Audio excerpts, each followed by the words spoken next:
Hey y'all, peace, great day. I hope y'all have had an amazingly great day. In the imago day, in the image and likeness of God. Put your winners be up, your victory pose, your triumphing pose. It's proven that this pose means, says to you subconsciously as well as to the world around you. If you pay attention to any superstars, any people who win championships, if you pay attention in the house of God, this is a sign of victory, okay? And studies show that when you have your hands in the air like that, it releases endorphins, it excites you, it gives you the message that you've already won. And they say that when you're going into high stakes situations like a job interview, or you're going to do a presentation, or you're giving a speech, when you're in the mirror in the bathroom, or you're in your car, or you're in the corner pep talking yourself, put your winners be up, your victory pose, and it's going to send signals to your subconscious and conscious that you've already won. Okay. My name is Victoria A.C.E.s. My pseudonym, also my legal name, Victoria Green Brackens. And I'm the founder of Trauma Training University. And our logo, this is a good time to explain my logo. A lot of people think it looks like a little puppy. But what it is a person, that it's a TTU, stands for Trauma Training University. But the U is the body of the person. And then there are two T's as that person's arm. And they have their hands up because they're triumphing over trauma. They're training or taming trauma.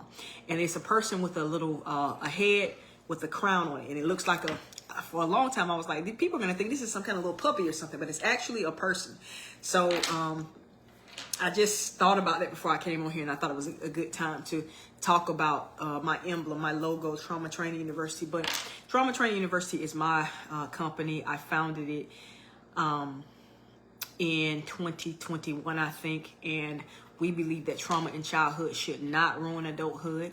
And so therefore, we help communities become more trauma informed and more trauma responsive. I've written books. I'm in the process of writing 2 books now. One of them is specific to this industry of helping people become trauma informed, trauma sensitive, trauma responsive.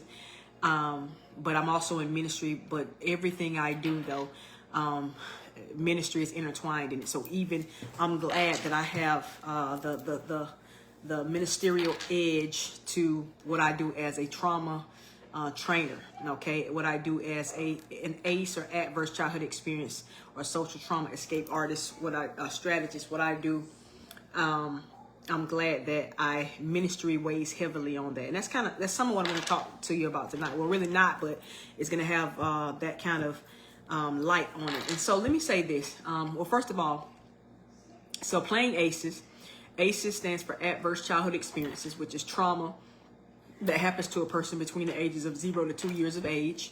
And it usually has a negative impact, or a lot more than likely has a negative impact, and it impacts those people throughout their entire lifetime. So it happens in childhood, but it follows a person all the way through adulthood, and many times to an early death, causing that early death, which is why I do what I do and why I love doing what I do, because it creates a space for me to help people to prevent A.C.E.s, but also to overcome them if they've already experienced them. And some people are 30, 40, 50, 60, 70, 80, far removed from a numerical childhood, but they still have what I call A.C.E.s at play, and they still have negative outcomes and negative stigmas and many things surrounding them, entrapping them, because there are A.C.E.s at play, and those A.C.E.s are playing them instead of them playing the A.C.E.s. So what I like to do is uncover a lot of things that people don't know that are at play, or A.C.E.s that are at play. And so before I start tonight, and so I want to tell you 3 different things that happen, and it's going to kind of paint a picture and give you context of what I'm of how I'm going to talk about what I'm talking about tonight, right? So,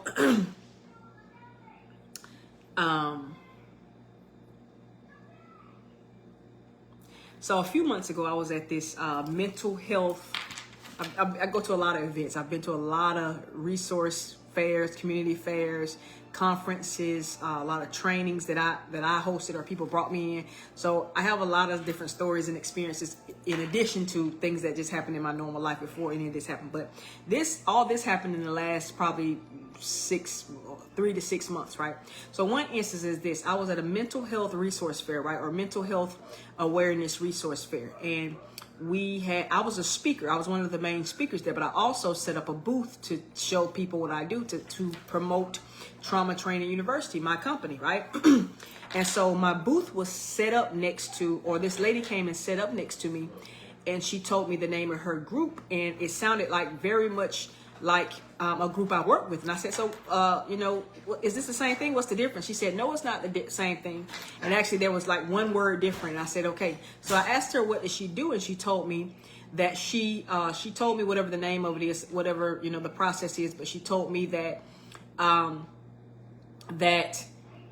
she pretty much distributes methadone, right? Methadone. And that sounds like a heavy drug from just the name of it. Now I've never heard of methadone, but this lady was set up in a booth next to me, and she said she distributes methadone, and she says she works with hey Sister D, put your 3 crowns in the comments, great to see you. So she said, I distribute methadone. She basically said, she says, I work for behavioral health, this kind of thing, and I help people who are get off of like heroin and meth and that kind of thing.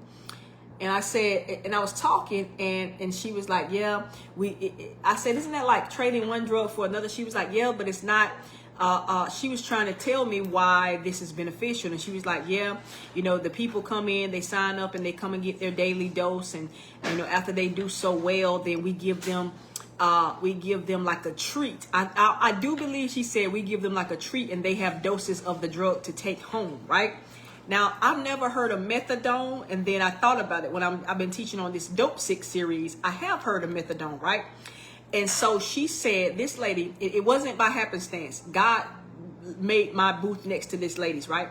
Because in my journey of prophetic health, my most recent book and the journey that I'm on, it intertwines a lot with my work of A.C.E.s, adverse childhood experience, because I've seen a lot recently working in the regional youth detention center, being around youth.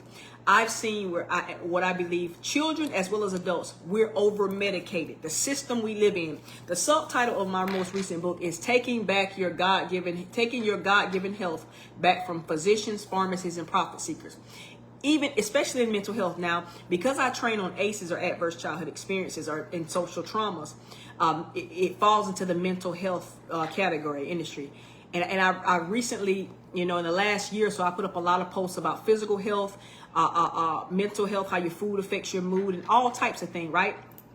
And I also talk about how really medication and drugs are part of a system. They don't heal anything. They just pacify symptoms so that you can learn to live with it, so that they make money off of you. They drug you as much as possible and tell you to do this, this, and this. And then finally they tell you none of that works, and they got to do $100,000, $500,000 surgery or whatever, or in chemo and all that kind of stuff, right? And so God has given me an insight. He's given me the voice, given me the courage, given me the grace to talk about this thing, right? And so recently I had started to talk about how, or think about, not really voicing it so much. I said it here and there, but how in mental health, just like in physical health, in medicine, they've been over medicating people, okay? Because illegal drugs are the same as drugs. They pacify something, and you need the next fix, right? So it wasn't by coincidence. I said, man, this is amazing. This lady was next to me, and she was basically saying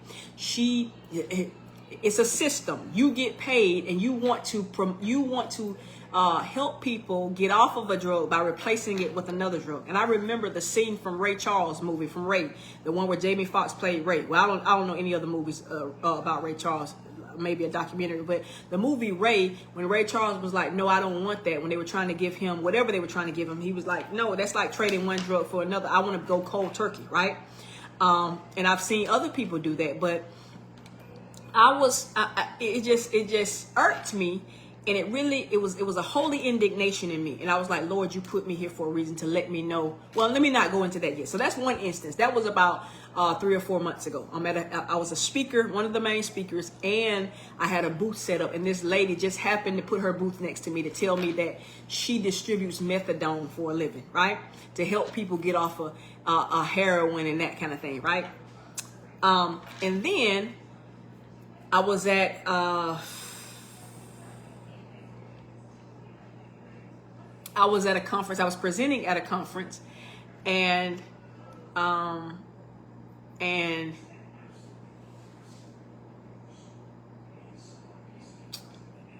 lady she had a doctorate degree and was very, a consultant and had some stuff and some products to sell, some cards and things that she puts on Amazon. And she had a very good program about like owning and it was about voicing your emotion. It was very good. I'm gonna say it was very good, right? But just a little bit of feedback I was offering her was that several people who were volunteers in the audience or were having discussion in the audience, they used the word struggle, just like you're going to hear on a daily basis. You're going to hear it a lot, which says a lot about who we are as people. If you know me, I know the power of words. I talk about the power of words a lot. I correct people about the power of words a lot, right? So on any given day, when you're just in common conversation with people are going to use the word struggle, right? You're going to hear it several times a day, right? People say, I struggle with this, or this is the struggle I was in, I'm struggling. Okay, not a good word to use, because struggle, when you envision struggle, words paint a picture. When you envision struggle, it's not something good. Now, if I say challenge, not necessarily so. But so this lady, as what we call in the front of the room, the person with the mic has a lot of power, has a lot of influence, okay? People don't realize how much influence you have when you have a mic, okay? A lot of times people are go to the mic and they're afraid and they're scared. And people who do it all the time and do it for a living are like, hey, listen, just chill out and go with the flow, because just for the simple fact that you have a mic, people look up to you, okay? And you can tell people to do certain things and that kind of thing, right? And so after the session, I was telling her that she probably to stop using the word struggle. I said I want to offer some feedback if you'll receive it.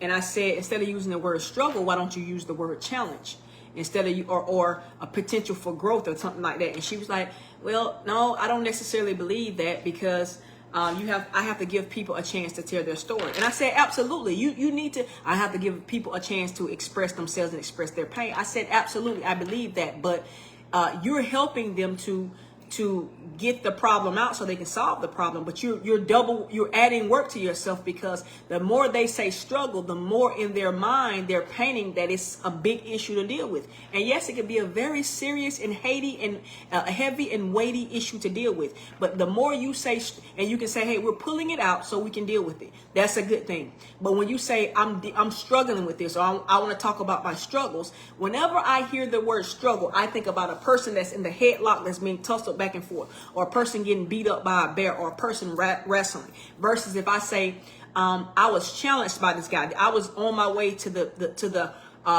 mailbox and this guy challenged me. He could have been stepping where I was stepping. He didn't ever have to touch me. When you envision challenge, when your mind paints a picture of challenge, it's not as negative as the word struggle. A struggle is a tussle. It's like you're being subdued, right? So I told her, I said, if I told anybody in this room, now of course the session was over and people were kind of stirring around, getting out, the other people were coming in for the next session.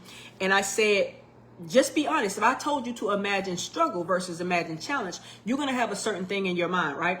And she was like, yeah. She was like, well, maybe that's just your philosophy and this is not for you. I said, no, you have some great things to share. I said, but this little thing right here, we all know, universally, we can understand the power of language. And when you're trying to help people get to the good side of a problem, you're double working yourself or backtracking yourself by making the problem even worse than it is, because you're still saying struggle. And I promise you, now 9.5 times out of 10, when I tell people this, because struggle is a word you hear commonly. I all the time I correct people on this. When I'm ministering to people and I'm in front of the audience, or sometimes I'm riding with this lady, we're going to minister like in the prison, and they'll immediately catch themselves, and these people will take it.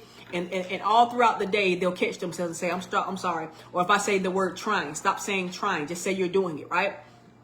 But struggle is one of those things. I promise you, when you say you're struggling with something, you're saying that it has subdued you, right? So don't just say challenge. Or as a matter of fact, I was explaining this to another girl like over lunch or something. She was like, oh, I absolutely agree with you. She said, as a matter of fact, we don't even say, no, I was in the next session. She was like, I don't even say struggle anymore. I say room for growth or potential for growth. I say, absolutely. I use that as well, but don't say struggle. I'm struggling with this, or help me through my struggle. Don't say that, right? And so the lady, like I said, older, privileged. I don't know what she's been through, but of course, because of the titles behind her name and the products on Amazon, which I have all the same stuff, but she didn't want to receive this feedback. She was like, well, I just believe that, you know, that's for you. And but I think she's disempowering a lot of people, and she's in a place of influence by letting people use the word struggle, and she's supposed to be helping them overcome the things in their past. And she was like, well, I just got to give people, I don't necessarily believe that, because I have to give people a chance to share what they've been through. I said, absolutely you do. But the language you use is actually working against you, right? So that was the second instance. And so immediately, like within, that really irked me, because I said, well, you know what, we'll talk or whatever. And I even said I was looking to see some of her stuff, some of her cards on Amazon.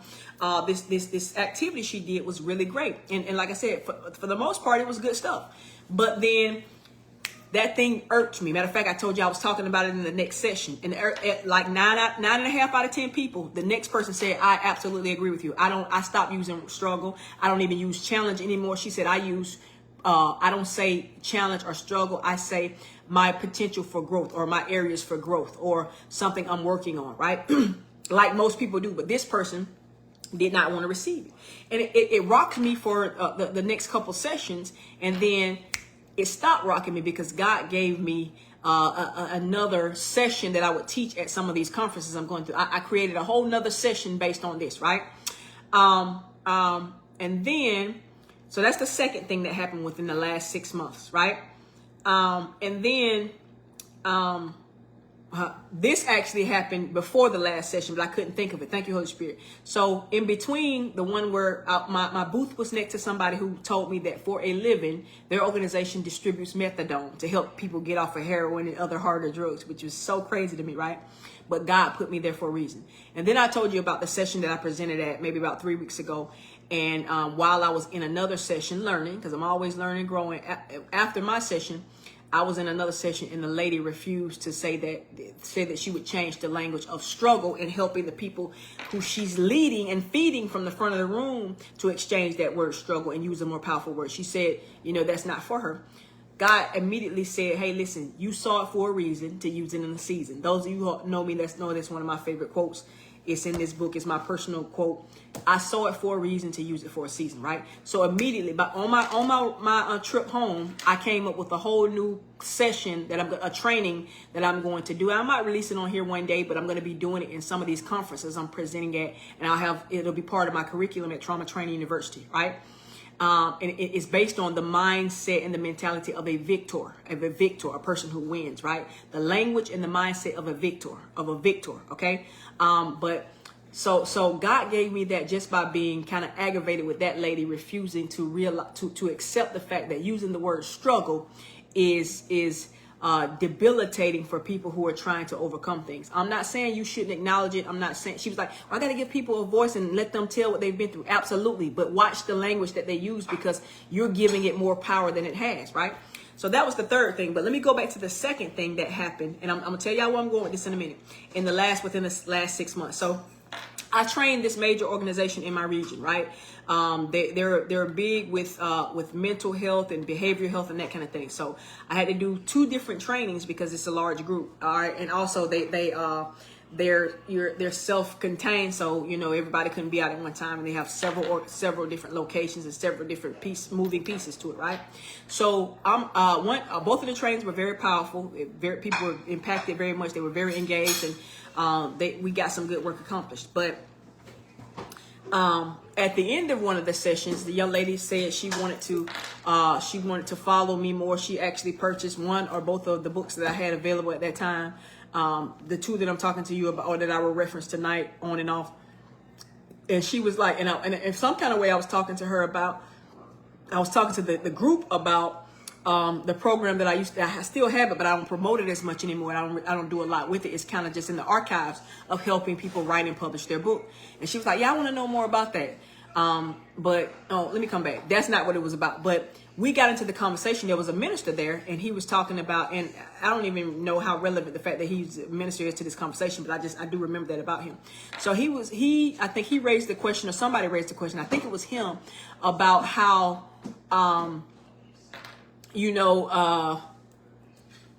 the time that people need to grieve, right? Like the time that people need to grieve. I think I made a statement or something like that. And he was like, and I said, you see what I'm saying?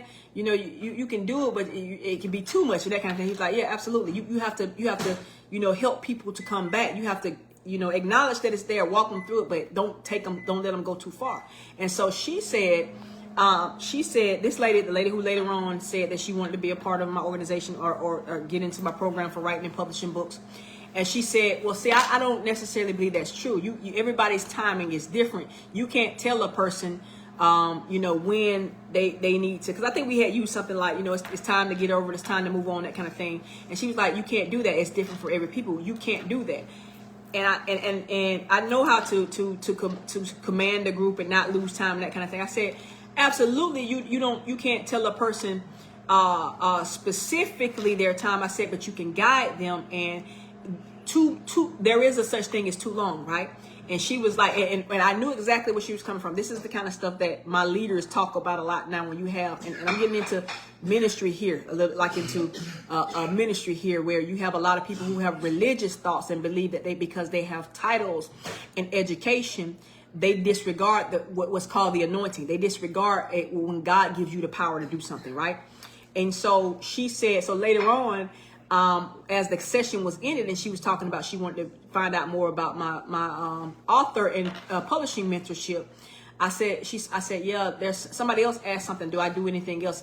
I said, well, yeah, I'm getting into the groups. I'm getting, a lot of people have asked, you know, do I do sessions with people and that kind of thing? And I said, I'm not a licensed counselor or therapist anywhere, but I do have some insight. I do have the gift of God to do certain things, and I know how to work certain things. I have certain levels of education, but a lot of it is just experience and really the anointing of God to do it, right? And so I said, I'm not, I have to admit, the disclaimer is I'm not a licensed counselor. She said, well, I am. She didn't say it in a snooty way. She was like, but I am, and like basically to say, well, you know, I got the credentials to do such and such. But this is where I'm going with the 3 examples that I just gave you, okay? Along with the fact, let me add some other little nuggets. In the past 2 years, where I've been, last 3 years is when I started Trauma Training University and start training people on A.C.E.s, adverse childhood experiences. More recently, P.C.E.s or PACEs, positive childhood experiences, or positively charged experiences to help people overcome A.C.E.s or to replace those, right? Which helps in overcoming them.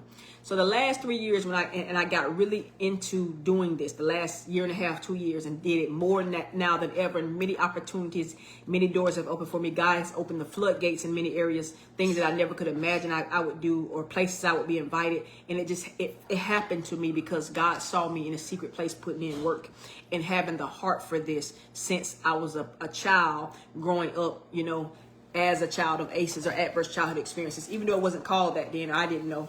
But nevertheless, so God opened some doors and some gates for me. And so the fact that I love learning, I'm always training, I'm always, you know, going to other people's seminars, I'm always reading, but also I'm anointed to be a teacher. I'm anointed to do, to train on trauma because I've been through it and I've overcome it, right? But in the last, let's say 1.5 years or 2 years, in my trainings on military bases, school system, social service organizations, never before have I seen this in my industry or any industry, but it's happening more now. Where when I'm doing a training, people will, I don't have a problem. I've told y'all this. God gave me this revelation, and I announced it for the first time at a presentation I did in front of a large audience, a major organization a couple weeks ago.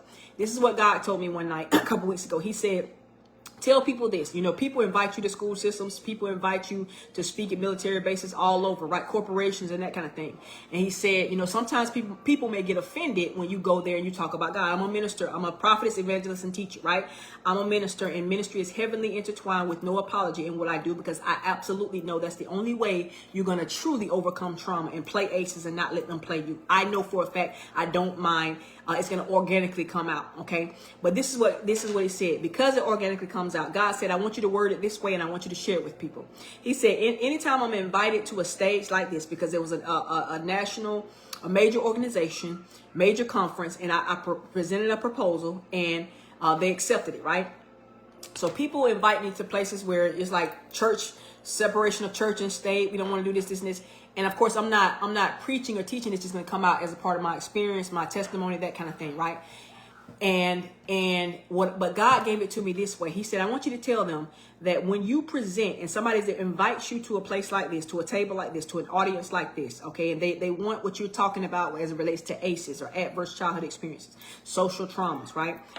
Tell them that God will never be on your agenda, but he will be in your atmosphere. It will be the atmosphere that you bring that's going to say God, not the agenda. It's not going to have to come out of your mouth and say, hey, open your Bible. We're going to talk about how Jesus experienced every form of trauma. And that's true as well. And I'm not just using it as an example. I'm going to do a teaching on that probably one day, right? But he overcame it, which is to show us that we can. No, you're not going to get in there and preach. You may use the Bible as maybe a historical example for those who don't believe. He said, but tell them that God will not be on your agenda. He will be the atmosphere you bring, meaning the power that you bring, the grace that you bring, the expertise that you bring. All of this is a part of your anointing, the excellence that you bring, how you're going to be able to connect with people and use the right examples. And well, it's really called the anointing, but a lot of people don't know it as that. And people are like, come to me crying in tears. It happens almost every session. You're helping me. This changed my life. I can't believe you said this, and this, right? And so God said, Victoria, I don't ever have to be on your agenda unless they invite you there to preach, but I'm going to be in the atmosphere that you bring, right?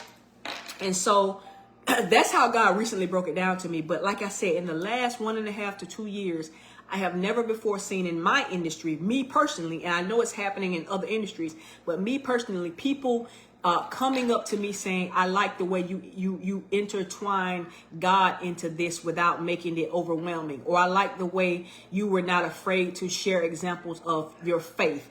Or, the conference I presented at about 3 weeks ago in Stone Mountain, Georgia, the girl came up to me after. Now, I got several examples here, right? The lady came up to me after and she said, I have something. She was like, I want your book and I want you to sign my book and this and this. She said, but I have a strange request. And I said, what is it? And she said, I want you to pray for me. She said, I want to ask. I said, that's not strange at all because I know who I am. I know my calling, right? Even though I was there as an ACE escape and social trauma escape strategist and as an author and as a presenter, my first calling, my first nature is as a prophetess, evangelist, and teacher. And it just comes out when I talk about ACEs and adverse childhood experiences. So she said, I have a strange request to ask of you. I want you to pray for me. I prayed for her, right? Another lady later on in the lunch session, and we were all in this big ballroom, and she came up to me and she said, she said, you were so amazing. I couldn't do it then, but I want to get that book. I gotta have this, and this. And she was like, you just don't know. And this was several people, and this happens a lot, but let me tell you specifically a couple weeks ago at this conference, she said, and at the end, when you paused and you were just standing there waiting, she said, I knew exactly what you were doing. You were listening for what to say. Okay. And she was talking about listening to the Spirit. She was aware of hearing the voice of God and listening to the Holy Spirit. Now, this is at a well-known, attended, very powerful conference where, like I said, God wasn't on my agenda. I didn't go there to preach, but he was in the atmosphere I brought. Not my agenda, but my atmosphere. Okay. Another conference, major national conference, about probably 4 or 5 months ago. The girl said, she said that the young lady said, I was wondering where to go. And I was wondering who I should, I had seen you somewhere or whatever. And I was wondering where your session was or whatever. And I was walking through the exhibit hall. And when I said, Lord, where am I going? I looked up and I was right in front of your poster, right in front of your table. And that's where I knew who you were and where to go. And she said, and after the session, she was like, I know that you operate in prophecy and I know this, and this. And it's just so powerful. I'm actually going out to California to train for them. But,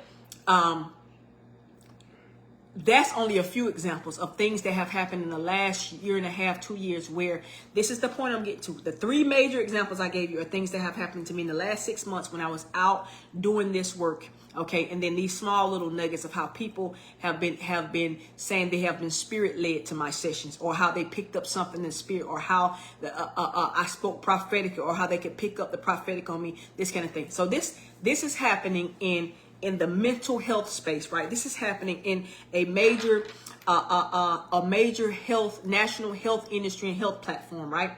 It's happening all over. Please be mindful if you follow me, because on Thursdays I talk about GS ministry, about the gospel of Jesus Christ. On Tuesdays I do playing ACEs, which is about adverse childhood experiences, childhood traumas, social traumas. But of course, ministry is going to be heavily in there. It's in the atmosphere, not the agenda, right? But I did, if you follow me at all, I did a teaching so a couple months ago that kingdom business equals kingdom in your business.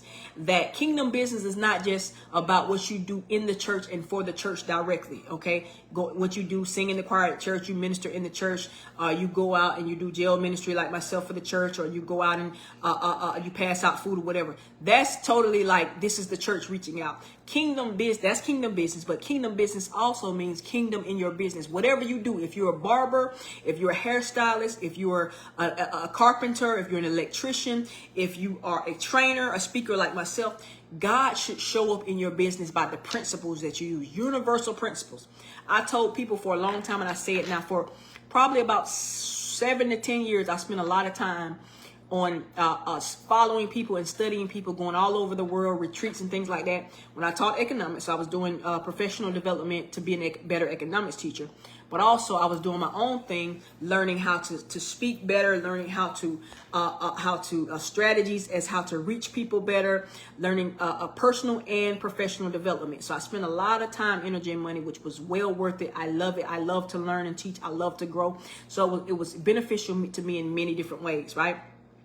But what I tell people all the time is a lot of those principles that these people were charging thousands and thousands of dollars per seminar for, some would acknowledge God, some wouldn't, or they would try to say like the universe or this and that so they can attract more people, because a lot of them were motivated by money, but they had solid universal principles, which are the principles of God, okay? There are solid universal principles that know no race, no class, no religion. If you do them, they're going to work. That's how a lot of devil worshipers, a lot of rappers and entertainers have a lot of money, because they know the principle of seed time and harvest, of giving and receiving. That's why dope dealers give out the first hit for free. That's why Jay-Z, especially when he got where people knew he was worshiping the devil, gave the first 1 million copies of a particular album away free, right?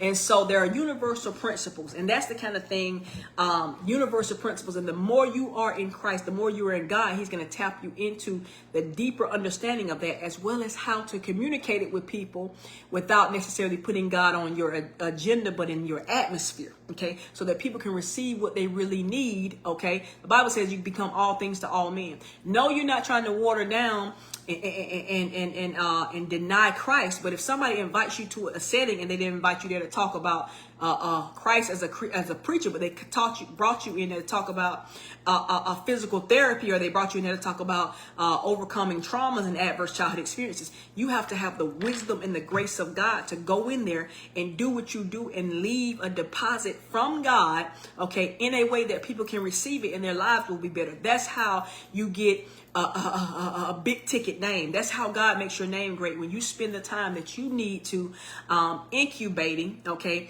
humbling yourself so that God can exalt you, right? And so I said all those examples of things that have happened to me in the last 6 months, and then the atmosphere that has been around me in the last 1.5 to 2 years in training in this space on adverse childhood experiences, positive childhood experiences, and positively charged experiences to help people overcome traumas, okay, that may be in their 50s, 60s, 30s, 40s, and haven't dealt with something that happened when they were 2 or 3 years old, or happened throughout their whole childhood. They grew up in poverty. They grew up in a bad church. They grew up with bad teaching. They grew up in a family that was religious in many different ways, to the fact that, they believe poverty is a good thing, and it's normal, and you're supposed to, the white man's always going to have his foot on you. All types of traumas that people nowadays who are and some of these people might be sitting in your chair right now, okay, are still dealing with it. The A.C.E.s is still playing them. They have not learned to play it. But this is what happened. God says, listen, I have my people. He said in the last days, this is Micah, I think 4:2, in the last days, 4:1, the mountain of the house of the Lord will rise up. It will be lifted above all mountains, and people will flow into it. I just told you, when you have the wisdom of God, the grace of God, you don't have to have God on your agenda. When somebody invites you to speak somewhere on your industry, what you're supposed to be an expert in, you have to have God in the atmosphere. You have to have proven principles, insight that only God can give you, that you can share with other people. And people will say, my life has changed. I had a girl tell me about a year ago, she said, I was on a military base and these were soldiers. These were actually military personnel. And she came up to me after, and this is just one of many examples. I'm grateful for God's grace because it's only God that can do this. She said, you've done for me, more for me in this session. It was about a 5 to 6 hour session. I think it was 5 because they took an hour lunch. She said, your session has done more for me in today, which was about 5 hours, than 12 years of therapy have done. This was a young, white female, Caucasian female, okay, talking to a young black female, right? And on a military base, and she was in her fatigues, and it's amazing. Only God can do that. And so why I told you those 3 specific stories of what has happened to me in real life, major platforms in the last 6 months, of how God showed me how the thinking of the world system has done what it's supposed to do, which is infiltrated the minds of most people, minds of the masses. And he says, now I have my people in strategic places, in high places, in places of influence.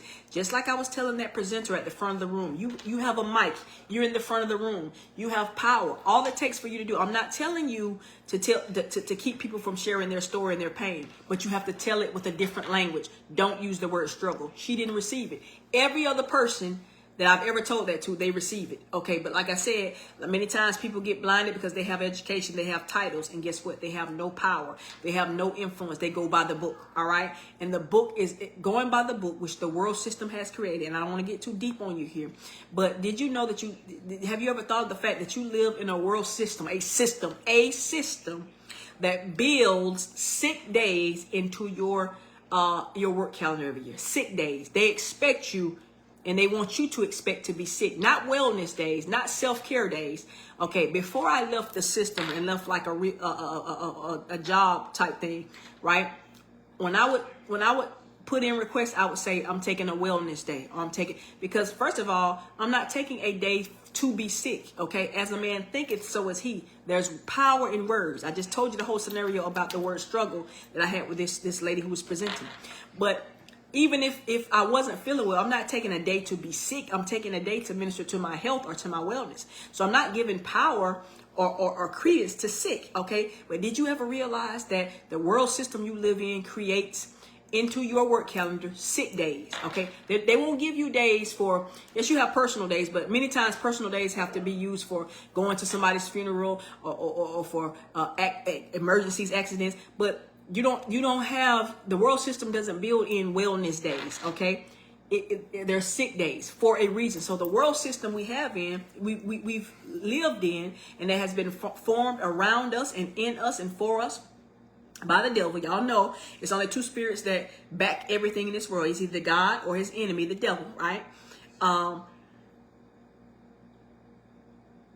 The system has gotten us to where we are now. And the world we live in right now is chaotic.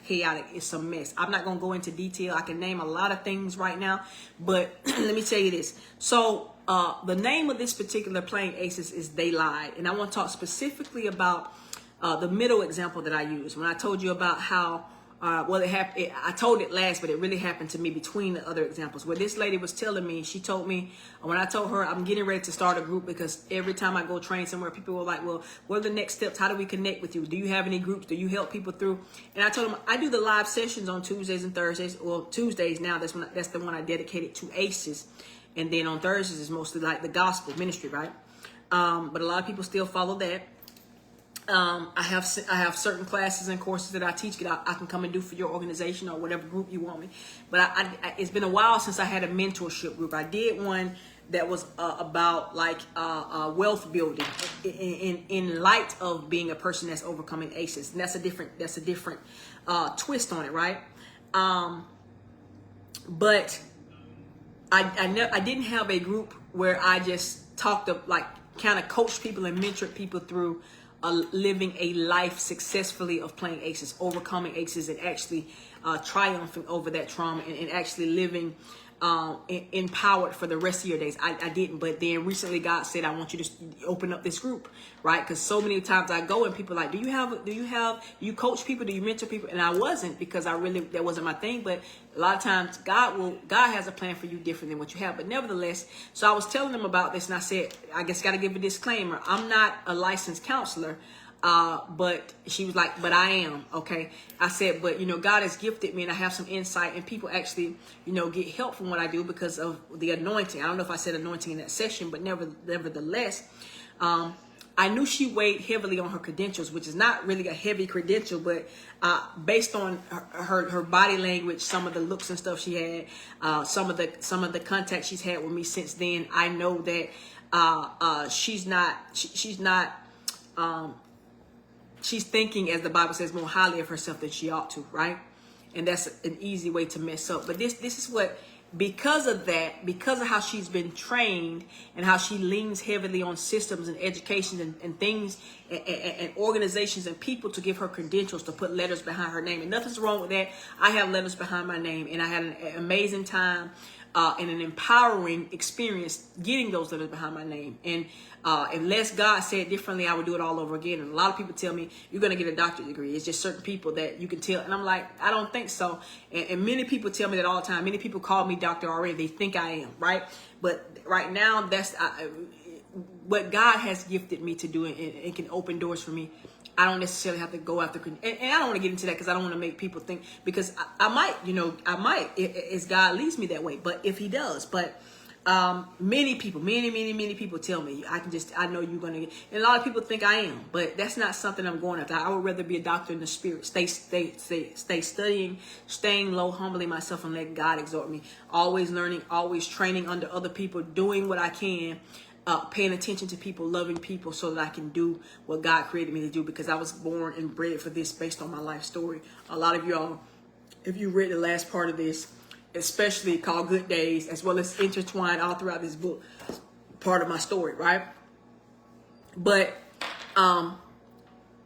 this lady was talking about, before we ever got to the credentials part, she was like, no, she was like, you can't tell a person when it's time for them, to get over something or to heal. You just can't do that, because everybody has their own time. All right. Listen. They lied to you. When people told you, you need to take your time and heal, you do it in your own time. That's a lie.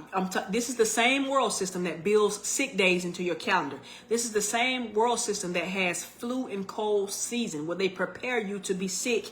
They increase the commercials for Theraflu and NyQuil and Halls. They stock up the shelves. They do all kinds of things to prep you every year to be sick. You never thought of it like that. They prep you every year to be sick, okay? They prep you every year to have sick days. That's just one of the few of the many examples of how the world system, which is backed and based and founded and keeping people bound, keeping people miserable. Because, like I said, it's only two forces that back everything in this world: either God or the devil, right? And one is about peace and wholeness and wellness, and the other one is about chaos and dysfunction and disorder and addiction and dis-ease, not having ease, not having peace. And so you just giving that description, you can look all around you and see who's behind what. Okay, look and see look at the news. Okay, look at the stuff that comes through at the rate that it comes through, and you can see who's behind what, right?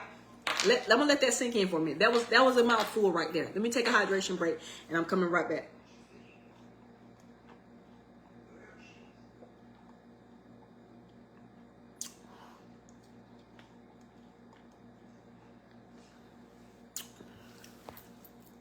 But let me finally get to the meat of the matter. The name of this Playing A.C.E.s session, and thank y'all for being here. Thank you for watching the playback. Thank you for sharing it. This is absolutely going to change people's lives. It's going to help you play those aces that have been playing you and keep them from playing another generation. Traumas, childhood traumas, they last throughout your lifetime, and they're passed on to other generations as well. So you got to deal with this stuff before it deals with you, or before it continues to deal with you.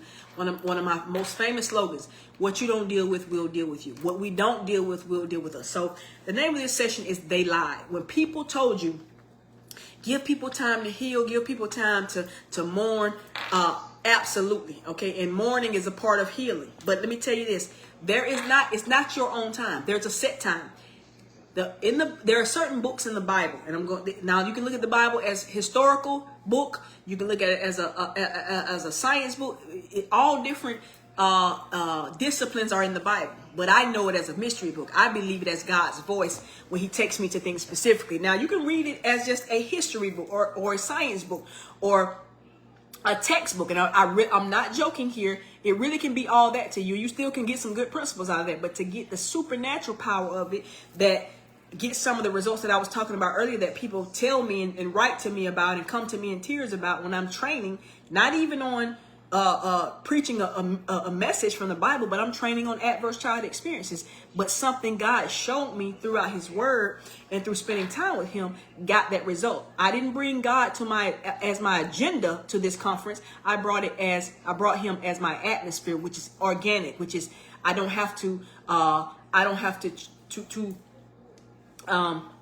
prepare for it. I don't have to plan it. It just comes because it's a part of who I am, right?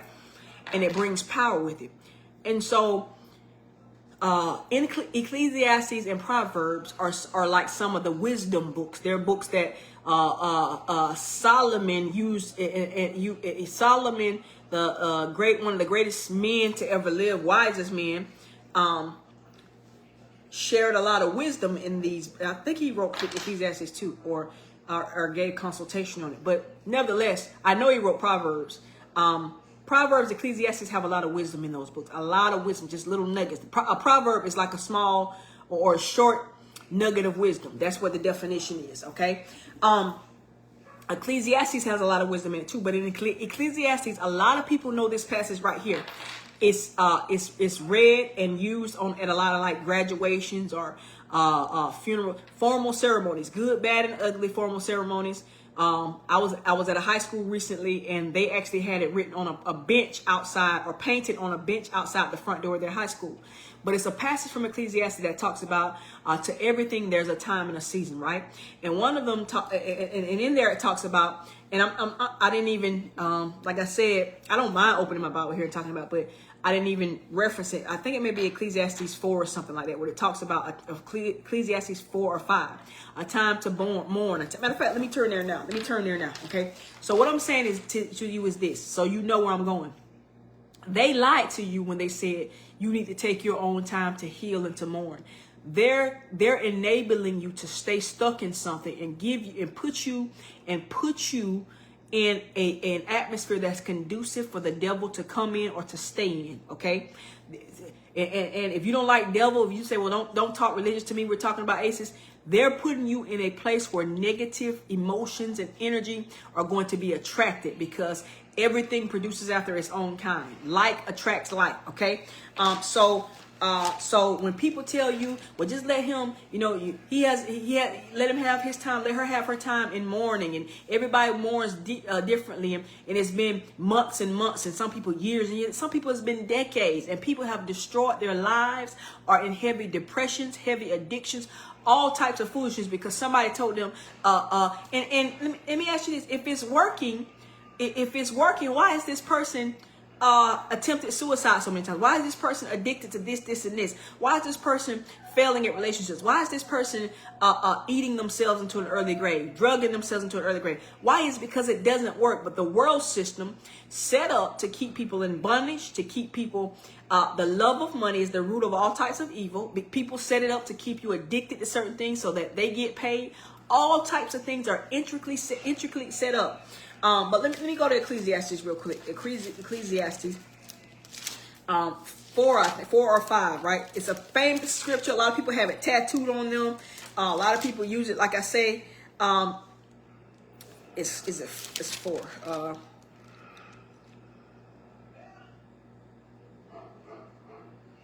No, it's 3. Okay, a season for everything. That's the name of it, the title of it, this section in my Bible. So Ecclesiastes 3 says, to everything there is a season, and a time to every purpose under the heaven, a time to be born and a time to die, a time to plant and a time to pluck up that which is planted. Even though I'm not even getting to the point about healing and that kind of stuff yet, The passage itself says that there's a time to everything. It's a set time. It didn't say your time. It says a set time.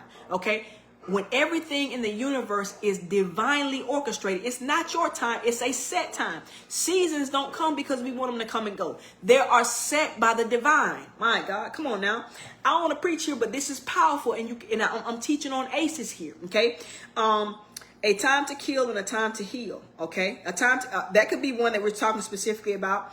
A time to kill and a time to heal. A time to break down and a time to build up. A time to weep and a time to laugh. A time to mourn and a time to dance. Right. And we can go on and on. But guess what? I could pick a few of the passages out here. Ecclesiastes 3 and 4. Okay. And then the whole passage that talks about there's a time and season to everything. There is a time and a season to weeping, to mourning, to talking about what happened to you. So those of you who don't know, okay, in the industry that I teach in, or the body of work that I'm a part of, A.C.E.s, adverse childhood experiences, trauma that happened to a person between 0 and 18 years of age, but is still affecting them to all the way to death, and many times leads them to early death. Okay.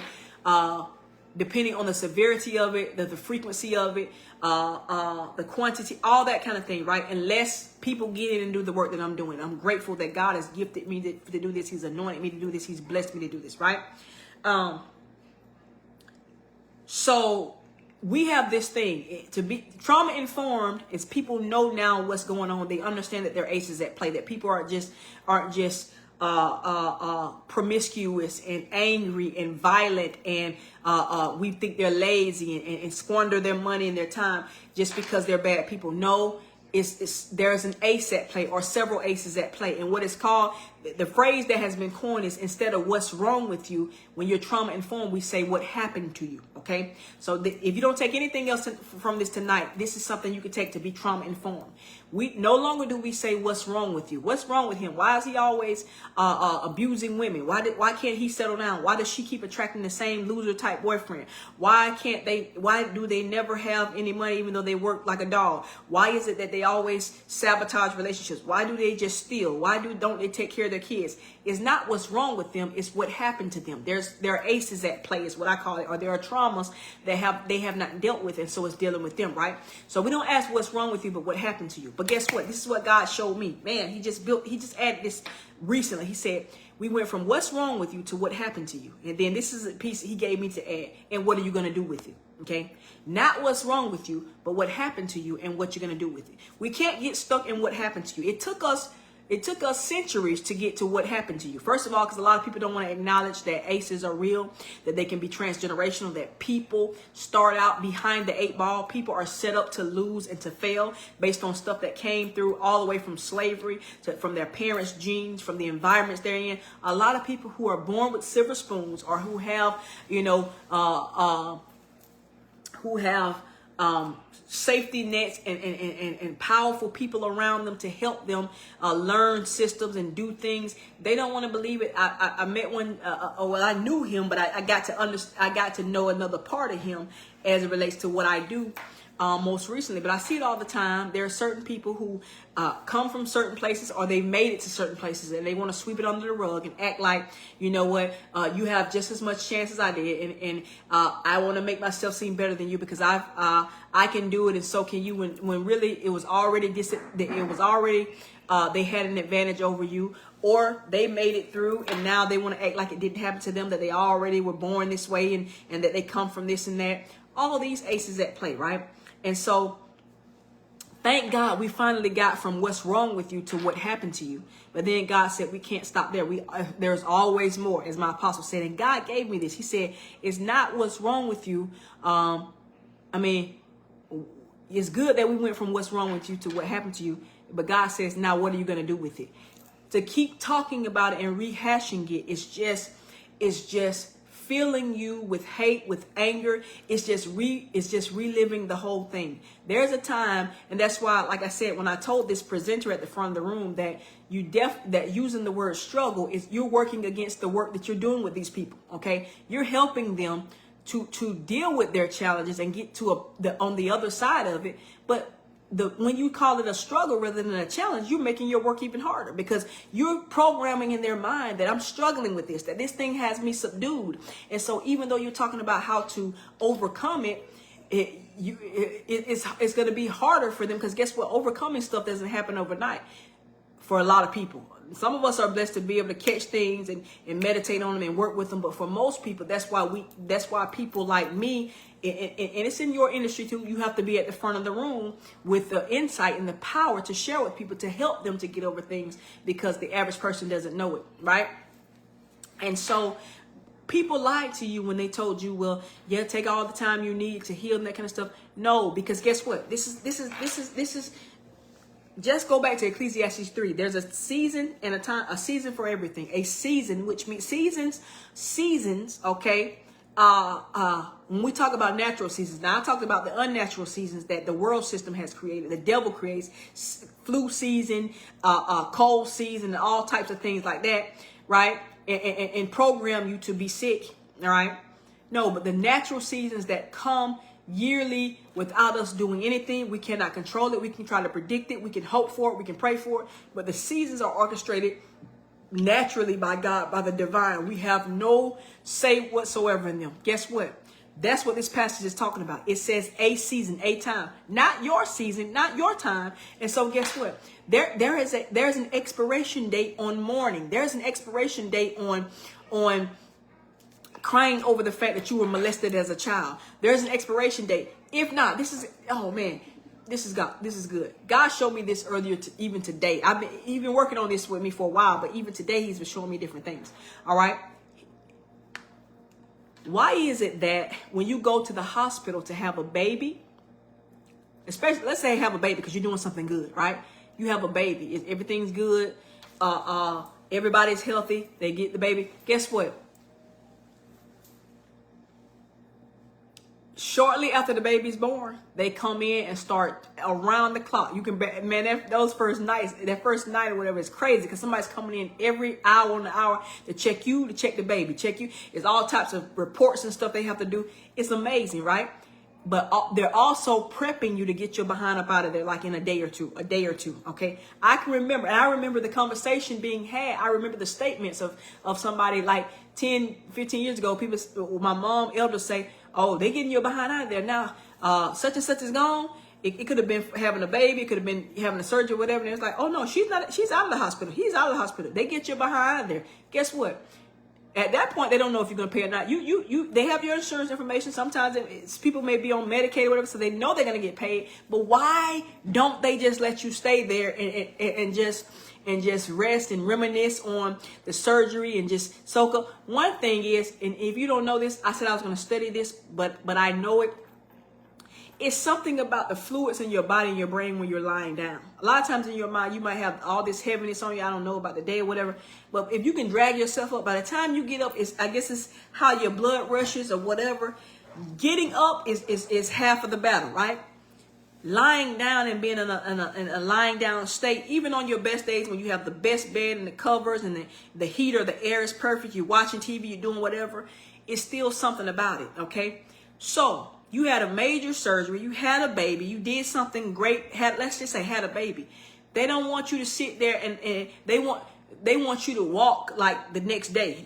And I had a cesarean, which is a miracle, right? They want you to walk. They want you to be able to have a bowel movement. They want you to get back to your normal self, at least so that you can get up out of there. Why? Because they know that it's detrimental for you to lie there too long. They know it's detrimental for you to stay in that compromised state too long.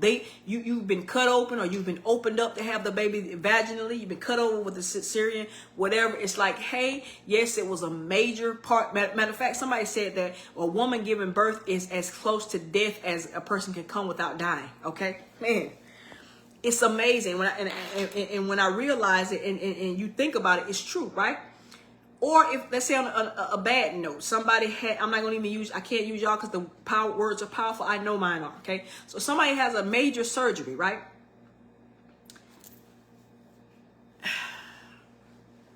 The doctors don't keep coming back in there talking about the problem and talking about how much pain you have. Yes, they might ask you about your level of pain so that we can work on the pain medicine, the therapy, that kind of stuff. They want you to get up and walk. They want you to stretch it out. They want you to, oh my God. There is a time to mourning, okay? The more you talk about, and I'm telling you, I see this, and I used to think it was at first I was good because I'm a hard nose. I'm like, get it done, whatever. And that's why I've been able to do some things in my life, accomplish some things. I thought it was just my personality. But then when I came across this A.C.E.s thing, and it talked about, you know, the language you use, you have to be able to give, especially children, a voice, because if you don't, you set them up for abuse. And I understood all that. But then God came back and gave me more insight, and he said this: yes, you need to hear their voice and be able to tell them, listen to their story, but help them in how they tell their story. Don't harp too long on the bad parts.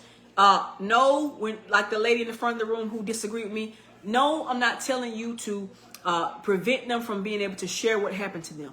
But don't dwell on it too long, and don't tell it in a disempowering way. No, I'm not struggling with it. I'm dealing with it. It's a challenge for me. I'm overcoming the challenge. Don't use the word struggle.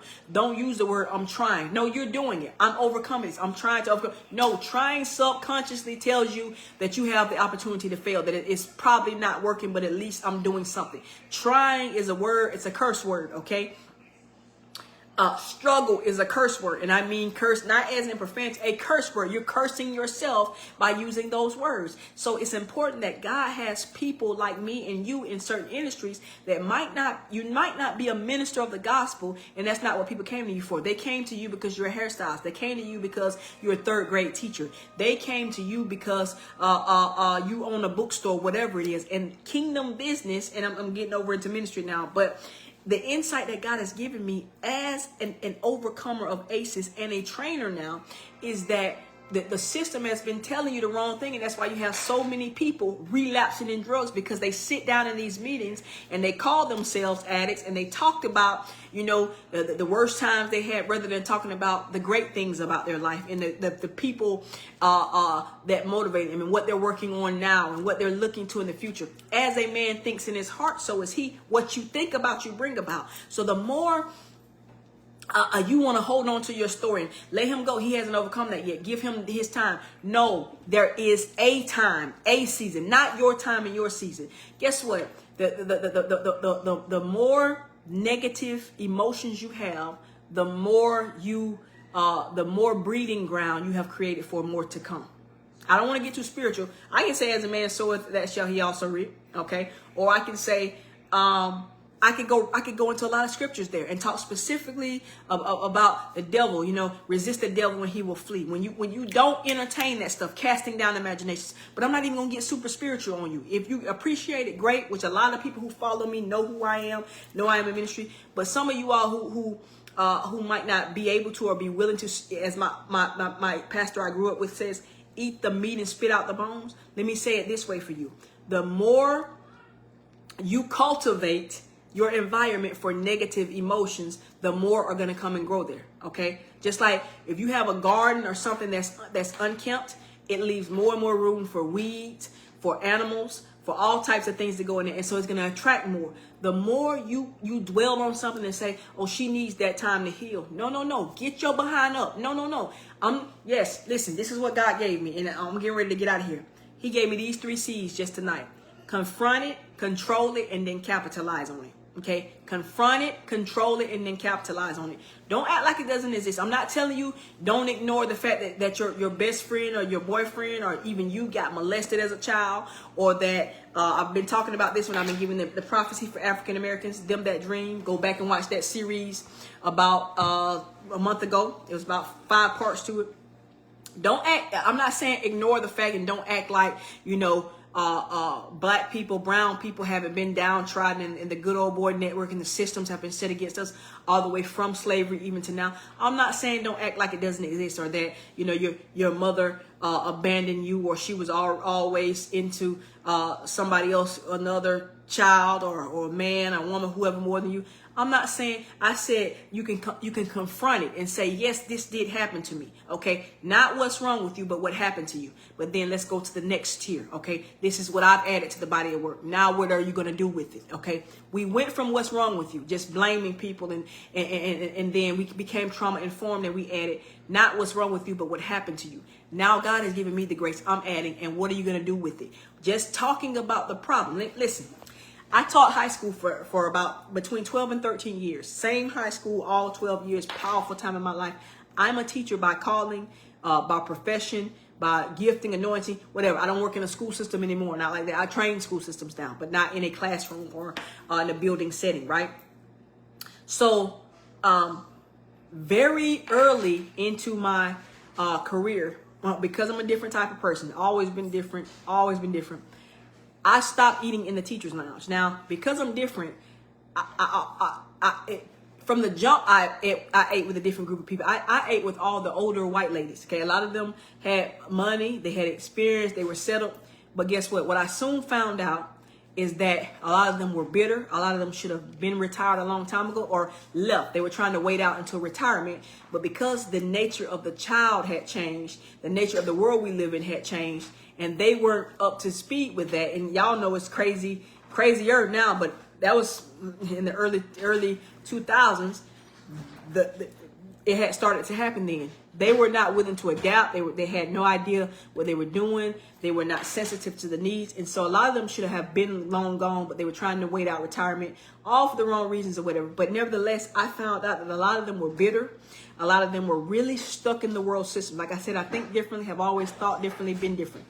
And so outside of education, just socially, they were always asking me, when you're going to get married? Or you're not seeing anybody, that kind of stuff.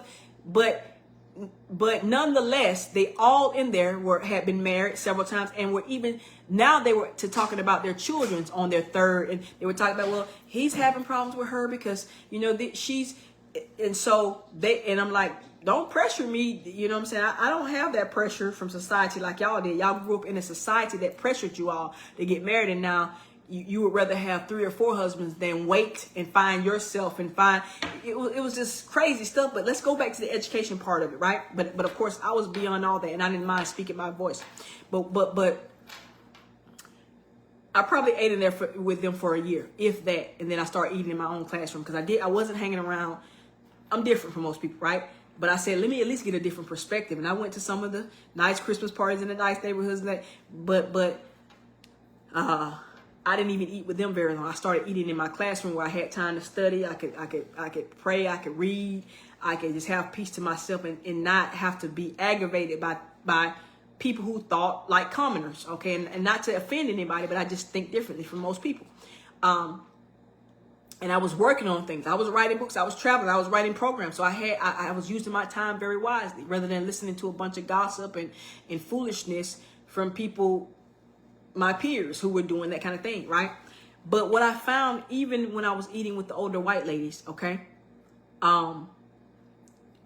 many of them were bitter, they were angry, they were frustrated, they were tired, they were just trying to wait it out to retirement. And what I told them is, either you're a part of the problem or you're part of the solution. Every day in here talking about it is just making you angrier. You're putting all that into the atmosphere around you. It's not going any further than your heart, your head, this room. You're not doing anything about it. And so I had to stop eating in there, okay? Same thing. God brought that example back to me just this week, okay? When you keep talking about, they just don't know what happened to me, and all my life this, and yes, daddy did this to us, and this, and this, guess what? There is a time and a season to mourn. There's a time, not your time. Don't take your time, because your time is a pacifier, is an excuse. They don't let you, okay? Listen, this is what we have to do in this industry of helping people become trauma-informed, trauma-responsive, trauma sensitive, okay? We cannot take the way, as Christian people, okay, as people with insight, as people who, we can't do what the world system has taught us, because look where it has gotten us. A lot of people addicted, a lot of people confused, don't know who they are in their identity, all kinds of foolishness, because you tell people, oh, I'm wounded and I need time to heal, and that kind of stuff. No, oh man, thank you. I'm gonna use this example and I'm getting ready to go.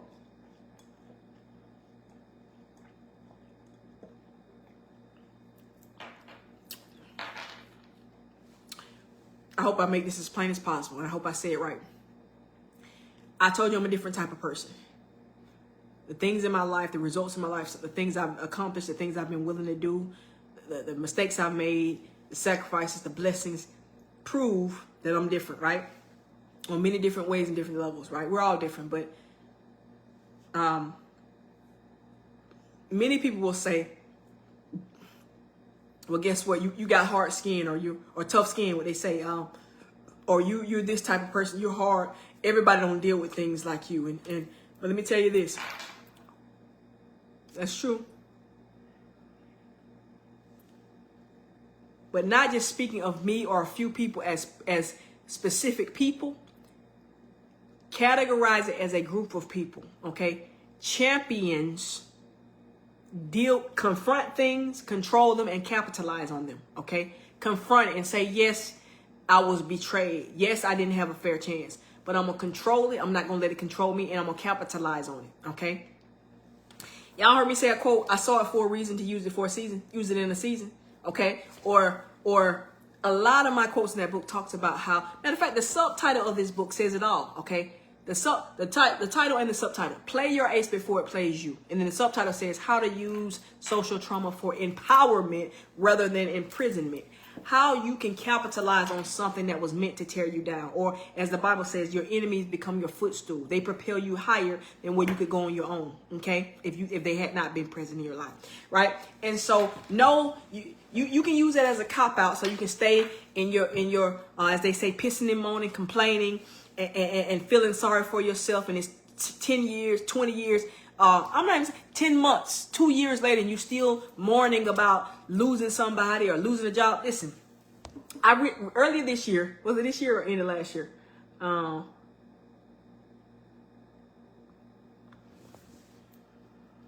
It was the end of last year, I think. I was going for this major grant that could allow me to do a lot of work throughout the whole state of Georgia on A.C.E.s in partnership with the CDC. I put a lot of time and energy into that. I prayed. I was sure that this was for me. I had gotten so many words for it from God and just confirmations. And I was just like, man, this is it. This is going to be, I knew I was going to have to stretch myself to do it.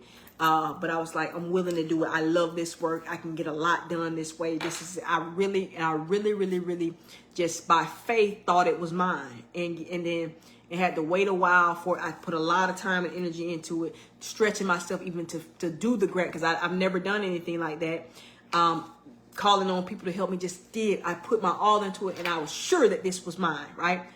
And then I found out that I didn't get it. And it was a gut punch. It was like the wind out of me and I was crying. I was sitting in my truck crying and I was hurt.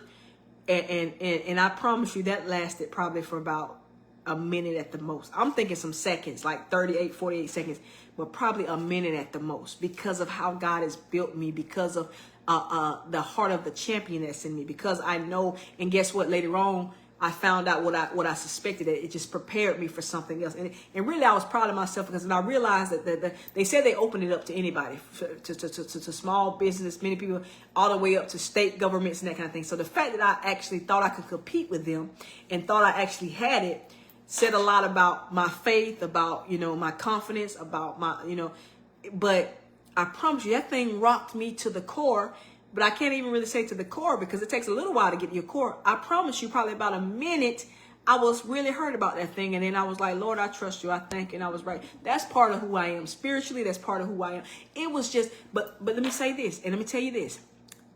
To tell you this story right here. So no, everybody's not like me. Everybody's like, well, you're on a different level and you're a teacher, you're a leader and that kind of stuff. But it's not me. And it's not even a few people you can pick out, because I'm getting ready to tell you a story about Kobe Bryant, right? A lot of people see him as one of the best, right?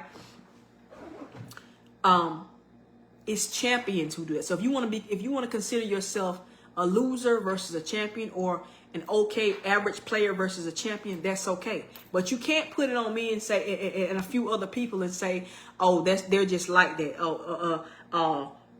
Personality types 8 or whatever strong type of personality types, or people who are in leadership positions, or people. No. It's champions, and anybody can be a champion. Okay, people are born champions, right? You can be born with, I guess, some champion instinct in you, or some go getting, some drive in you. But for the most part, it's not nature. It can be nurtured. Nature versus nurture, right? It can be nurtured, right? So, no, everybody's not like me, but guess what? There are a lot of people who made themselves champion by watching what they think, what they say, who they hang around. Again, God says it's okay when you have A.C.E.s or traumas, things that are absolutely wronged you, people who wronged you, things that were not fair. But God says you need to confront it. Yes, it happened. Yes, it hurt me. Yes, it shook me. But you need to control it. Don't let it control you. Hey, bring it back and take the power away from it. Don't let it take power from you. Don't let it control you. And then capitalize on it. Use it. I talk about in this book, the New York state of mind, okay? When you realize, like they say in New York, if you can make it here, you can make it anywhere. If you made it through something that traumatic and you're still standing and you're still well, guess what? You can still be whole and you can make it through anything. You can make it through all the other stuff. It pales in comparison to what you went through as a child or growing up, being a victim of systems and people and that kind of thing, right? And so it's not just me. It's not a certain few people. It's a type of person, which is a champion. When you set out to be a champion, okay? Some people just want to be in the pros, right? They just want to be a professional athlete. Remember, listen, let me say this again. God gave me this. It's very powerful, right? And I think I put it in this book, Prophetic Health book, when we were talking about how you feed your body and stuff, and what you let in your body and soul, okay? If you want to be average and below average, do what most people are doing, right? But this is what he gave me, and I'm going to talk to you about Kobe. God said, the casual athlete, and we're talking about the casual athlete can do things that the professional athlete can't do. And we're talking about indulging things like the casual athlete, person who just plays basketball on the weekend. They have a profession. They're a fireman or a lawyer, whatever. They're not an athlete for a living. They're not a pro athlete. They can do things with their time, their energy, and money. And energy, I'm talking about their body and everything. The casual athlete can do things that the professional athlete can't do. Okay? Casual athlete can do a lot of stuff, waste a lot of time, energy, and money because they don't get paid to be an athlete. Okay? So the casual athlete can do things that the professional athlete can't do. The professional athlete can do things that the championship athlete cannot do. There are some people that are okay, and it's good. Most people don't make it to the pros when it comes to sports, and it's good money. If you for the time being, you need to manage your time and money wisely, right? And energy, because it doesn't last long unless you're LeBron James and you're intentional on spending millions of dollars a year and being very intentional and doing what most people won't do. Okay, so a lot of people are cool. They have the mindset of, hey, I'm better than average because the average person doesn't make it to the league. So I made it to the league, and they're going to kick back there, right? And they're comfortable riding the bench or being on a team that doesn't really win a lot or doesn't go to the championship. And so the professional athlete can do things when they make it to the pros. A lot of people kick back. They're not worrying about championships. They're like, oh, I'm on the pro team, right? And they kick back, right? So the professional athlete can do things that the championship athlete can't do. But the championship athlete, okay, they have to guard their time, energy, and money more wisely than just the professional athlete because they want a championship. They want a ring. They want to make it to at least the Final Four. They got to get it. There are teams like that, and there are teams that are okay with losing, okay? There are teams, the football team at the school where I taught for 13 years was okay with losing, okay? And I mean it. Like, in my whole 13 years, they might have won, and don't let me exaggerate, maybe... I'm gonna give them 10 games, and I'm thinking more like 7. And it wasn't that bad, but I think to me it seems like that way. Okay, listen. So the professional athlete can do things that the championship athlete can't do, and guess what? The championship athlete can do things that the world-class athlete cannot do. What do I mean world-class? Olympians who train for 4 years or 8 years for a couple of days. And what I mean 8 years, there's some people who want to be in the Olympics consecutively. They want to go 8 years in a row 4 years, and then the next 4 years. Some people do it 12. They work on their bodies and their minds enough to do that, or their bodies and their souls enough to do that. So what am I saying? Okay, if you just want to be a loser and make excuses and say that the man, the white man has you down and the system is against you, and that absolutely is true. That's why you got to find you got to find a way outside the system. That's why I talk about ministry while I'm talking about A.C.E.s. I talk about the gospel of Jesus Christ. That's the only way. That's the only way. All right. Or at least the principles of God. Okay. So you can say, well, that's just her. She's just very ambitious, and you know, certain leaders, certain people around you, and say that it's a chosen few. But it's not. Guess what? It doesn't have to be a chosen few. It is, because guess what? It's lonely at the top, but we eat better up there. Okay, up here.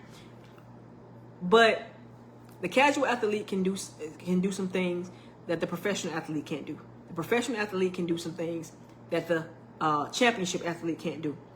And the world-class athlete can do, the championship athlete can do things that the world-class athlete can't do. Now, we're talking about things that they don't have to give up. Let's flip it on the other side, right? The world-class athlete is able to command some things that the championship athlete cannot command. The championship athlete is able to command some things that the pro athlete can't. And the pro athlete can command some things that the casual athlete, your uncle who you play basketball with on the weekend, cannot do. It's all about what you're willing to do, what you're willing to sacrifice. How are you willing to just say, hey, listen, it's always been like this. My family, we never gonna get out. We never had anything. Every time we think we rise, this happens, this and this. You can live that way, or you can confront it, control it, and capitalize on it. Okay? And this is the story of Kobe Bryant. I heard this story once. Let me take a hydration break real quick.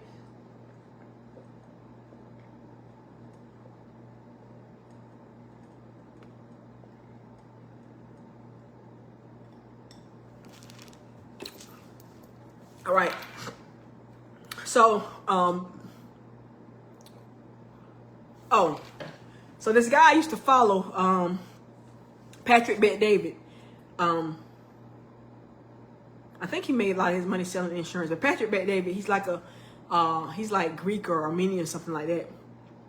But I watch him a lot on YouTube. A lot of stuff he would be teaching and stuff. And he interviewed people sometimes. So he interviewed Kobe Bryant, and he was talking to Kobe Bryant about when Kobe Bryant tore his, I think, ACL, meniscus or ACL or something like that, right? Let's just say ACL. I think it was ACL. And some of you who are really into basketball, you know exactly what it was. So let's say Kobe Bryant tore his ACL, right? And he had a surgery. And the doctors told him that it was going to take like a couple weeks or whatever before he should be getting up, trying to move around. Or definitely he shouldn't be in the gym trying to play, but he needed a couple weeks to at least, you know, recover. So Kobe Bryant was like back on the court the next day. And of course, average people, and I'll say this, what I heard, and it's very powerful. People do the best they can with what they have at a given time. Or I've heard people say it this way. People do the best they can with the level of awareness that they have at a given time. So you have people who love you, especially I have elders, people who helped raise me, who've been around me, people who, but they're bound in the world system. They've been 50, 60, 70 years in the world system, and they'll fight you and kill you trying to stay stuck in that, even though you have all the proof that this is wrong. You have all the proof that the system is set up to kill you and to get rich doing it. My God, man, where did that come from? My God, Holy Spirit. You can have all the evidence of how the system creates you and creates a world for you to be sick, for you to be broke, to be in bondage to them, right? So you have people probably, maybe not his wife, I don't know, mother, aunts, even coaches, some people, oh, you need to let yourself heal. You need to take time to heal. You know, that's crazy. You're not taking care of yourself. But Kobe Bryant was a champion. He had the heart of a champion. This is what Kobe Bryant said. He said, Patrick Bet-David was like, well, how did you do it? You sit up there in pain. I think it was the day after or 2 days after the surgery. So he was sitting down on the couch with his leg laid up. That's where he was supposed to be, right? 2 days after the surgery. He's supposed to be out 2 weeks or 2-3 weeks, whatever, right? He's in the gym playing. Patrick, that they was like, how does that happen? Is that like that? Isn't that just unheard of? And this is what Kobe said. This is kind of stuff you have to put in your mind, wrap your mind around, train your mind, meditate on. All right. Kobe Bryant said this. He said, all I thought about is this. Now, this is mindset. You got to have your mindset, okay? You confront it, control it, and capitalize on it, okay? Confront it. Yes, I tore he tore his ACL. And guess what? That affects his livelihood. That affects what he loves to do, what God gifted him to do, what pays his bill and feeds his kids, even though we know he wasn't hurting for money like that. But it's in him. It's in his heart. He's the heart of a champion. And he wants to play. He wants to be there for his team. And he wants to do what God gave him to do. And he's going to do it because, guess what? Your body listens to your soul. That's why your soul should be governed by your spirit and not the world around you. Man, let me not get too deep. All right. So he confronted it. Yes, sitting here laid up, had this messed up the leg, tore the ACL, had the surgery. That's confronting it. Okay, control it though. Control it says no. My soul tells my body what to do. Okay, and when my soul is tapped into spirit, I know who I am. That my body is self-healing. I can do anything as long as I can wrap my mind around it. Right, and then capitalize on it. So this is how he did it. Kobe Bryant said, how I got the strength to get up and do that is because I imagined if my daughter and my wife were upstairs, trapped upstairs, and this house caught on fire, I don't care if I had surgery 3 minutes ago, I would be up those stairs to get them. That's the heart of a champion. It's not just me and a few other people. You can train yourself to be a champion. It's okay to talk about and to mourn when something happened to you. You lost somebody took something from you on the inside. It's okay, but it's not your time to heal. It's a time to heal. It's not your time to heal. People do that, and then you see them 10, 20 years later, and they're addicted to dope and have destroyed their family. Nobody want to be around because their daddy died 30 years ago, and people said, oh, you can't. This girl was adamant about me. Oh, I'm a licensed counselor. Guess what? And I have more. My God. I'm a licensed counselor. And she said that at the end on another conversation, but I connected the two. This is why she thinks she knows stuff. I don't believe that. You can't tell a person when it's time. You absolutely can tell a person when it's time. I'm helping you to help yourself, to help your children, to help the people you feed and lead, whether you're a teacher, whether you're a community member, whether you talk to the person next to you. Yes, you need to cry a little bit. Not too much though. Not too much though. Crying is a part of healing. Crying is a part of cleansing, but not too much though. Not too much though. Okay, and so you got to confront it, control it, and capitalize it. Again, the guy said, "How did you, Kobe Bryant, 2 days after having surgery, when you're supposed to be on the couch laid up with your leg, so that you can get back to playing basketball? How is it that you were out there practicing on the court?" He said, I just imagine, and it's mind over matter. This is the heart of a champion. Okay, as a man thinks, so is he. Your body listens to your soul. That's why it's important that your soul listens to your spirit, which is the God part of you. Okay. Oh my God. Kobe Bryant said, if I was in my house, laying on the couch, and he said if his house caught on fire, and his wife and his daughter were trapped upstairs, and he had just had that surgery, it wouldn't matter. He would get up off that couch and find a way. And he said, if I can do it for that, guess what? I can get on this court and practice. That's the heart of a champion. That's confronting something that happened to you, controlling it and not letting it control you, and then capitalizing on it, baby. God gave me those 3 C's today, okay? Ecclesiastes 3 talks about a time and a season for everything. Not your time, not your season. We cannot control the weather seasons, the natural seasons that come here. And guess what? You shouldn't control the mourning season. I see people all the time, and I'm not being. This is why God has me in this industry now, so you can teach people. Now the old way was this, and I understand that. So I found a way to move around that. Oh, you just suck it up and don't talk about it. No. You talk about it, but use the right language and the right time when you talk about it. Confront it, control it, and capitalize it. Okay, it's no way. Yes, by the essence of the study that they did on A.C.E.s, it came up with 3 major findings. One, that A.C.E.s are common. Okay, that 2 out of 3 people, and that's really an understatement because a lot of people, but 2 out of 3 people have experienced at least one A.C.E.s. So A.C.E.s are common. The second thing is that it has negative impacts on people, physical health, emotional health, financial, social, everything like that. And then the third thing is that ACEs affect people over their lifespan, okay? And so that's why the body of work came about, that we got to get in there and make sure that this lifespan thing is a positive thing. That's the subtitle of my book, when you use it for empowerment rather than imprisonment. So the old way, before we came up with the ACEs thing, is before we were trauma informed, that this killed a lot of people, especially a lot of black people. What happens in the house, what happens in the family stays in the family. It's still people today, 40, 50, 60, 70, 80 years old, the same thing are being destroyed internally from the inside out. Their life reflects all of it all about, because something happened and they don't want to discuss it. Something happened and they don't want to discuss it. And so what you don't deal with will deal with you. What you don't deal with will deal with you. Okay. And so you have people who, you have people who want to sweep it under the rug for their own personal ACEs, but also so that they can still not feel guilty about them inflicting ACEs on other people. Okay, so we're past that. So when ACEs came into play, and we talk about trauma informed and trauma responsive, so now it's like, yeah, we need to talk about it. But guess what? Therein came another trick of the enemy. Let's talk about it too much. Let's keep talking about it rather than being about it. I remember when I heard this as a child. If you're going to talk about it, they're going to be about it. Or my stepfather used to say, my father figure used to say, are you going to run your mouth or you going to run your business? Right? Whew, shabando.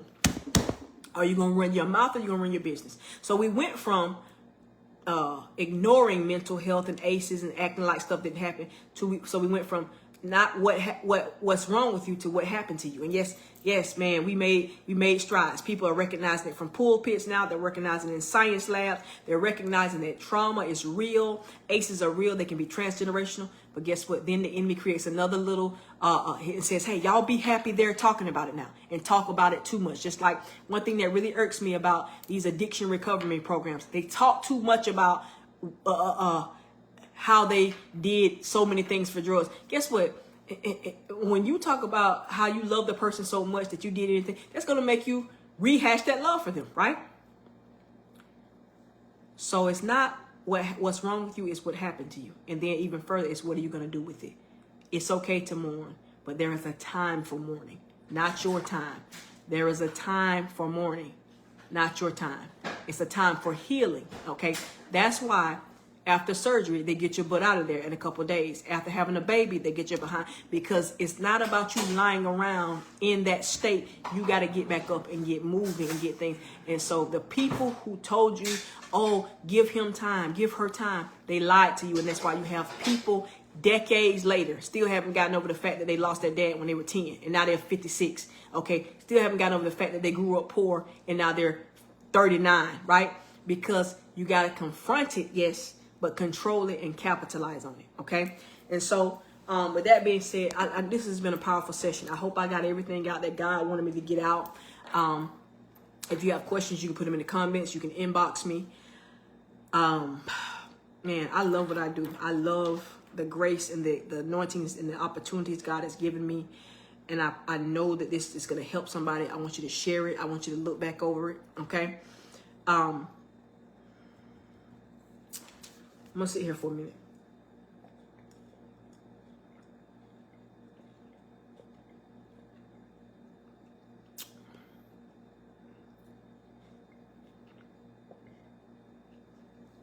Hey, Courtney. Hey, Willie. Hey, Rico. Hey, Brother Corey. Bless you. Sister D, I share my testimony a lot, bits and pieces of it, but I don't know which one you want to hear. Part of it you want to hear, but it's in the book. A good bit of it is in the book, but whatever parts you want to hear, let me know. All right.